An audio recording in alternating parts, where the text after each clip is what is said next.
Hey everyone, welcome back to The Forge. Today I wanted to dive into my journey as a trading card game vendor. You know, I've been vending at a few shows now, but 4, and honestly it's been a fantastic experience. I've learned a ton, and to be honest, I want to share a lot of those insights with you all. So stay tuned, and hopefully you find some advice that'll help you if you want to start on this journey.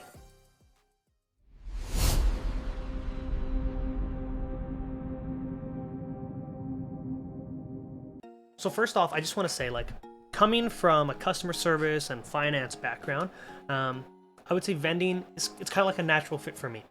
So for me, it's all really like knowing your stuff, understanding the products you're selling, knowing the market prices relatively quickly. You don't have to know them off the top of your head. Like, I look up my phone a lot just to try and find it out, but it really helps if you do know roughly where you're at, because that way when someone brings a card, you can trade, you can kind of find a way to make a fair deal, and that way it keeps customers coming back. It keeps people coming to you because they know that they're going to do a fair trade with you.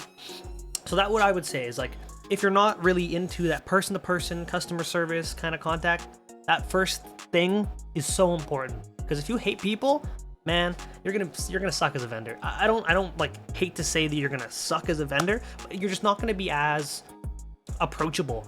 You're not gonna have a lot of people coming to you. And what I learned from talking to other vendors, and I think is really important, is just the community and the way that it all comes together. You need to be able to put yourself out there. It's almost like a marketing 101, but you're marketing yourself. You are the product. You're really just selling that to people. So that's number one, what I think is really important. Be a people person, kinda. I'm not saying you have to love everyone. I'm not saying you have to be smiling and like everyone, but I think it really helps. So that's my number one thing. Second, let's talk about equipment. So honestly, as a vendor, I feel like you need to kind of present yourself professionally. I'm not saying that, you know, you can't just have a little tiny sign that says, like, you know, your store, your shop, or your vendor name, right? And, like, you know, have that kind of stuff there. But what I'm trying to say is you need to have a little bit of upfront investment, in my opinion, and that really helps. For me, it was getting a banner. So I have a banner.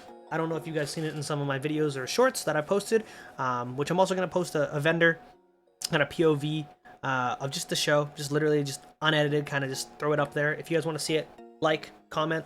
But yeah, so getting a banner is really good. I think it really helps. Lets people know who you are, recognizable. Puts your brand, your name, your Instagram. For me, I have an Instagram little QR code there, so that way people know who I am. So that's number one. Number two, I would say, is you want to get a case. You need to have a case for your cards. You need to have something to display your cards in. It's just important.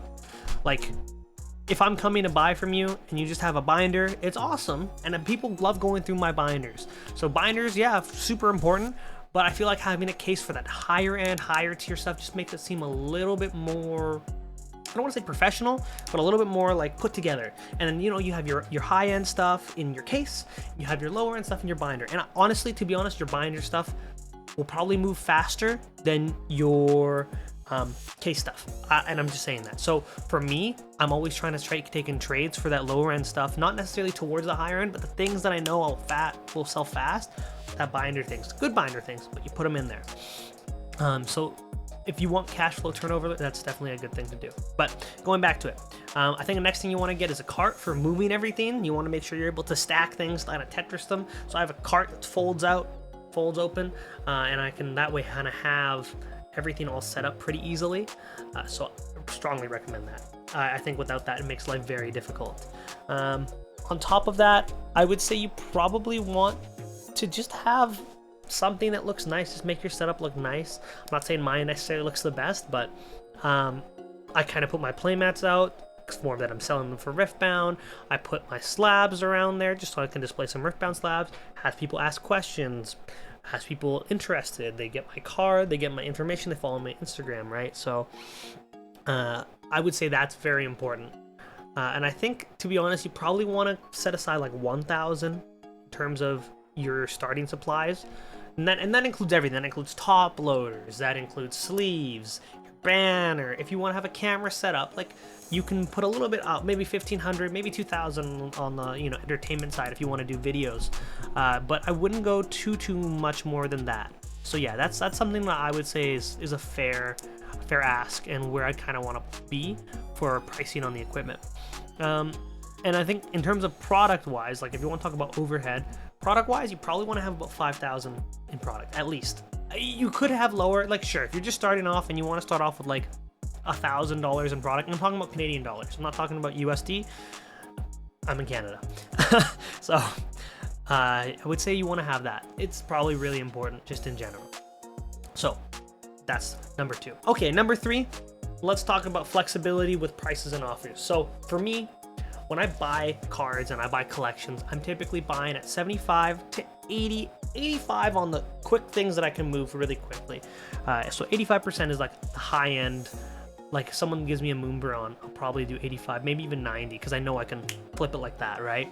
So I would say like you want to be able, in general, to have flexibility on your prices. So you need to buy at a percentage.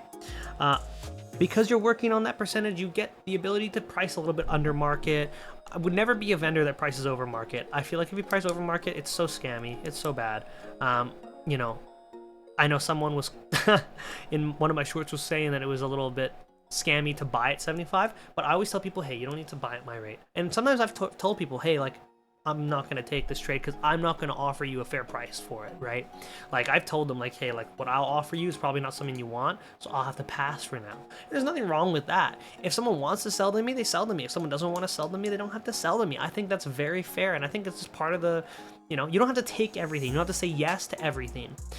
You can say no. You can see what works for your business, and I don't think you should worry about taking criticism on that. There's someone beside me that was buying it at 85 or 80% to 85% in trade, and that works for him. That's his margins. For me, I sell on eBay too, so if I list something on eBay, I'm gonna lose like 15% on the final value fee already. So I want my margin to be a little bit larger, especially because this is what I'm doing as my job right now.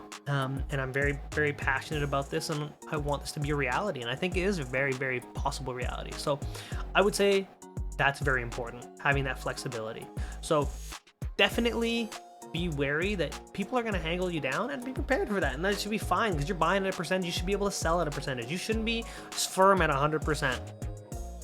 If you're buying at 95% and 90%, sure, I guess you can be firm, but you're probably not going to get that many people that are interested in buying from you.